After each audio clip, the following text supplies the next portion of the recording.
ఇప్పుడు ఉన్నటువంటి ఈ ఆధునిక యుగంలో అంతా కూడా ధనం అంటే డబ్బు అని అనుకుని ఆ డబ్బు వెనకనే పరిగెడుతున్నారు. అసలు ధనం అంటే నిజమైన ధనం ఏంటి గురుగారు?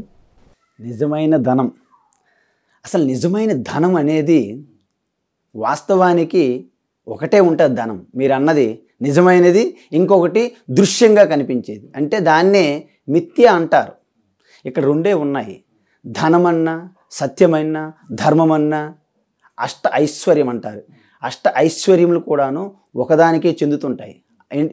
ఎలాగైతే మనకి సైకిల్ చక్రం ఉంటుందో, ఆ హబ్ ఉంటుంది కదా, ఆ స్పోక్స్ ఎలాగైతే కనెక్ట్ అయి ఉంటాయో, అదేవిధంగా ఏదైతే చైతన్య స్వరూపం, ఏదైతే పరమాత్మ ఆత్మయే అనేక జీవుల ఉపాధుల్లో కూడాను వెలిగిస్తుందో అదే అసలైన ధనము. దాని నుండి వ్యక్తమవుతున్న దాంట్లో ఆ వ్యక్తమయ్యే రూపాల ఆధారంగానే మనము ధనము, అది మెటీరియల్ అని అంటాం తప్ప, వాస్తవ ధనం అనేది మన స్వరూప తత్వమే వాస్తవ ధనం. ఎలా అంటే అసలైన విద్యుత్ శక్తి ఏంటి అంటారు అంటే, బల్బ్ చూసి, ఫ్యాన్ చూసి, రిఫ్రిజిరేటర్, కూలర్, హీటర్ అన్నీ చూసిన తర్వాత స్వామీజీ అసలైన విద్యుత్ అంటే ఏంటి అనే ప్రశ్న లాంటిది అనమాట ఇది. అసలైన విద్యుత్ అనేది ఒక్కటే ఉంటుంది, కానీ అవి వ్యక్తమయ్యే ఇన్స్ట్రుమెంట్స్, ఎక్విప్మెంట్ బట్టి మారుతుంది తప్ప అసలైన విద్యుత్ ఏంటి ఒకటే శక్తి. అదేవిధంగా అసలైన ధనమైన, అసలైన జ్ఞానమైన, సత్యమైన అంతా కూడా ఒకటే. దాని నుండి మీకు అనుగుణంగా ఆ యొక్క ఉపాధులు ఏదైతే ఎక్విప్మెంట్స్ అంటారో వాటి ప్రకారంగా ప్రకటమవుతుంది తప్ప ధనం అనేది ఏముండదు. మీ స్వరూపమే అసలైన ధనం. అది ఎంత ధనము? అనంతమైన ధనం. ఎందుకంటే దానికి హద్దులు లేవు. Boundless treasure is in your self అంటే నీ హృదయంలోనే ఎండ్లెస్, బౌండ్లెస్ అయినటువంటి ఒక ట్రెజర్ ఉందన్నమాట. అది అనంత నిధి. బయటికి కనిపించిందంతా కూడాను ఏవో క్షణికమైనటువంటి ఒక కన్ఫ్యూజన్తో కూడినటువంటి అప్పటికప్పుడు మన భ్రమలో గుర్తిస్తున్నటువంటి ధనాలు, పేరు ప్రఖ్యాతులే తప్ప అసలైనటువంటి సామ్రాజ్యము, స్వరాజ్యము, నిధి, అనంతమైనటువంటి ట్రెజర్ అది మన లోపలే ఉంటుంది. అది మన లోపలనే కాదు, లోపల బయట అనే భేదం ఉండదు దానికి. అది ఆకాశం వలె అనంతంగా అఖండితం అంటే ఏంటి? ఖండాలు కానిది అఖండం ఉంటుంది. కాబట్టి అసలైన ధనం ఏదైతుందో మీ స్వరూపమే అసలైన ధనం. మన స్వరూపమే అసలైన ధనం. అది ఎప్పుడు కూడా ఒకటే. దాన్ని అనేక నామరూపాలుగా కనిపిస్తుంది. అందుకే దాన్ని సత్తు అంటారు. ఆ సత్ ఏదైతే తెలియజేస్తారో ఆ గురువుని సద్గురువు అంటారు. దాన్ని బోధించిన వాళ్ళనే సద్గురువు. కానీ ప్రతి వాడికి కూడా సద్గురువు, ఆటో వెళ్ళి కూడా హాయ్ గురువు, సద్గురువు దానికి అర్థం ఉండదు. కానీ సద్గురు, అందువలన సత్ అనేది ఎప్పుడు ఏకమేవ అద్వితీయం, వన్ వితౌట్ సెకండ్. అందుకే ఏకం సత్ విప్రాహ బహుదా వదంతి. దాన్ని అనేక వివిధ రూపాలుగా వివిధ విధానాలతో చెప్తుంటారు, కానీ సత్యం ఒక్కటే. సత్ శ్రీ అకాల్ గురునానక్ మహాశయ కూడా అదే చెప్పారు. కాబట్టి అసలైన ధనము నీ యొక్క స్వరూపతత్వమే. అంటే మీ యొక్క స్వరూపానికి సంబంధించిన జ్ఞానం ఏదైతుందో అది అసలైన ధనం. ఈ సత్ గురించి చెప్పేవాళ్ళే సద్గురు అంటున్నారు కదా, అలా మీకు సద్గురు ఎవరు అయితే ఉన్నారో వారు చెప్పినటువంటి ఎలాంటి ఒక దాన్ని ఏమంటారు భాషణం ఏదైతే ఉంటుందో, లేదంటే వారు చెప్పినటువంటి వాక్యం ఏదైతే ఉంటుందో మిమ్మల్ని బాగా ప్రభావితం చేసింది, ఆయనతో ఉన్నటువంటి సాంగత్యం గురించి కాస్త చెప్పండి. మాకు మా సద్గురువు అంటే మా గురుదేవులు స్వామి తత్వవిధానంద సరస్వతి గారు. వారు కూడాను పూర్వాశ్రమంలో ఆంధ్ర యూనివర్సిటీలో కెమిస్ట్రీలో గోల్డ్ మెడలిస్ట్. ఆ తరువాత కాలంలో సైంటిస్ట్గా చేశారు. వారి యొక్క పూర్వాశ్రమంలో వాళ్ళ నాన్నగారు రాణి నరసింహశాస్త్రి గారు. వారు వేదాంత శిరోమణి అనే ఒక రాష్ట్రపతి గారి ద్వారా కూడాను పురస్కారం పొంది ఉన్నారు.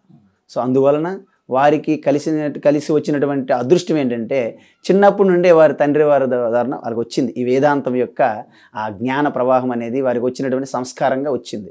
సో ఆ విధంగా గురువు గారు ఎప్పుడైతే ఋషికేశ్లో దయానంద ఆశ్రమంలో మొట్టమొదటిసారిగా వారిని దర్శించిన క్షణంలోనే నేను బయటికి చెప్పలేదు, కానీ వీరు మా గురువు గారు అని నేను ఒక భావన నాకు కలిగింది.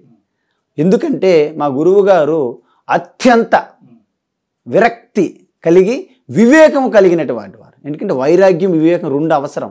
ఒక పక్షికి రెండు రెక్కలు ఎలాగో ప్రతి మానవుడు కూడాను తన స్వరూప తత్వాన్ని తెలుసుకొని జీవన్ముక్తుడై ముక్తుడిగా మారడానికి రెండు రెక్కలు అవసరం. ఒకటి అత్యంత విరక్తి, ఇంకొకటి చాలా వివేక జ్ఞానం. ఆ రెండు కూడాను పుష్కలంగా సంపూర్ణంగా కలిగి ఉన్నటువంటి వారిని శ్రోత్రియం బ్రహ్మనిష్ట గురువు అంటారు. శ్రోత్రియం అంటే ఏంటంటే సకల శాస్త్రముల యొక్క పూర్తి తాత్పర్యాన్ని, ఆ సార సంగ్రహభూతాన్ని గ్రహించి వారిని శ్రోత్రియం.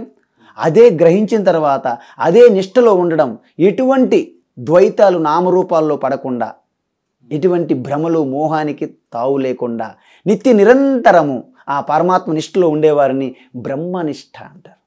సో శ్రోత్రియం బ్రహ్మనిష్ఠ గురువైనటువంటి వారు చెప్పకపోయినా సరే వారి సన్నిధిలో మీరు ఉంటేనే మీకు ఆ తత్వం బోధపడుతుంది. అది ఎట్లా అంటే, మీరు దక్షిణామూర్తి గురించి ఒకసారి అన్నట్టు నాకు గుర్తు. దక్షిణామూర్తి అంటే వారు ఉపదేశించరు, అది మౌనం వ్యాఖ్య అంటారు.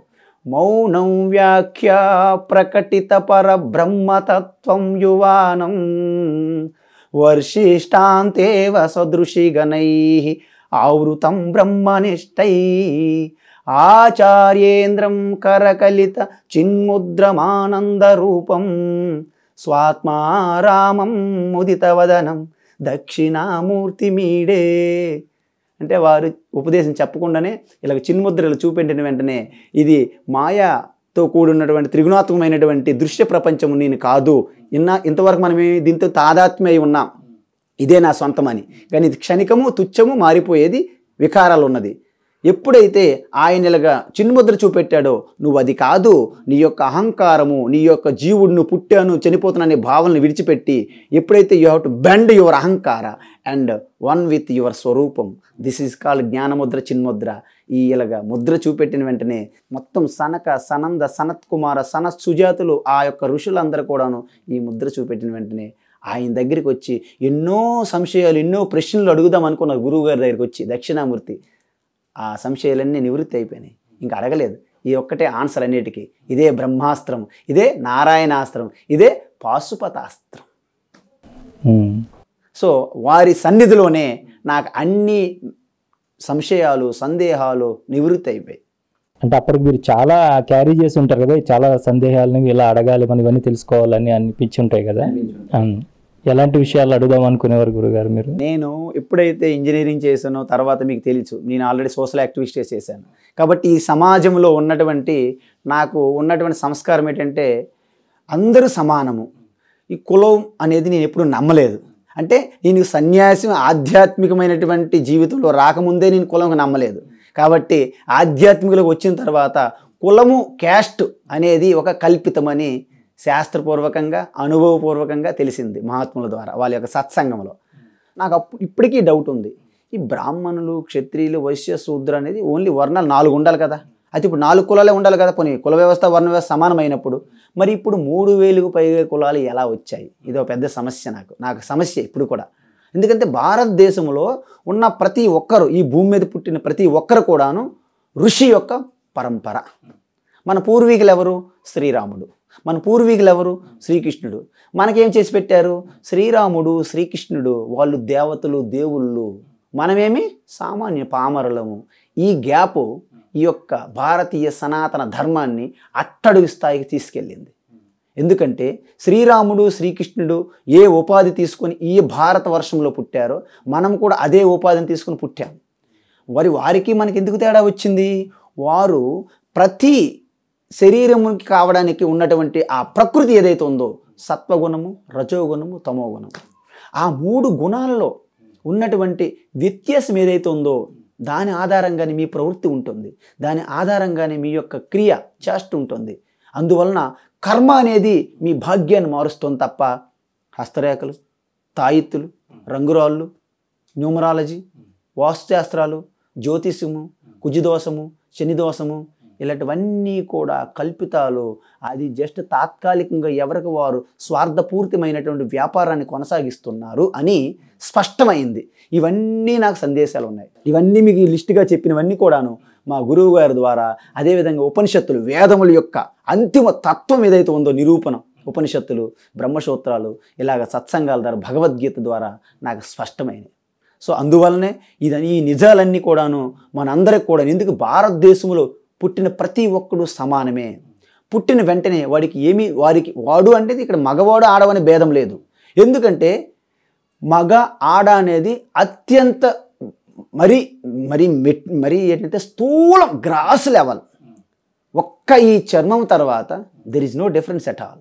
ఎందుకంటే లోపల ఉన్నటువంటి మీరు అడిగారు అనుకోండి, స్వామీజీ మీరు వాస్తవంగా ఏంటి అంటే, నేను ఒక్క మాటలో చెప్తాను, I am the light shining in your heart.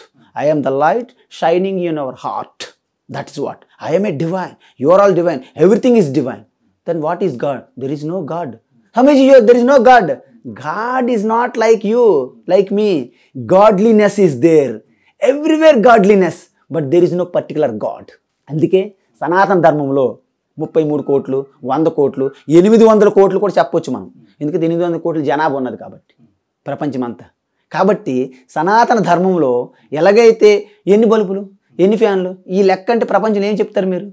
ఎన్ని బల్బులు ఎన్ని ఫ్యాన్లు ఎలాగైతే ప్రపంచంలో మనం చెప్పలేమో ఎంతమంది దేవతలని చెప్పకూడదు. ఎందుకంటే ఒకటే ఎలక్ట్రిసిటీ ప్రపంచమంతా అనేక ఎక్విప్మెంట్లు ఎలాగైతే ప్రకాశిస్తుందో, ఒకటే ఆత్మస్వరూపు పరమాత్మయే అనేక శరీరంలో ప్రకటమవుతుండడం వలన మనం భ్రమపడుతున్నాం. కానీ ఇక్కడ ఆత్మలు అనేకం ఉండవు, పరమాత్మలు అనేకం ఉండవు, దేవి దేవతలు అనేకం ఉండవు. కానీ ఒకే దాన్ని అనేక రూపాలుగా చూడవచ్చు. ఆ స్వాతంత్ర్యం స్వేచ్ఛ మీకు ఉన్నది.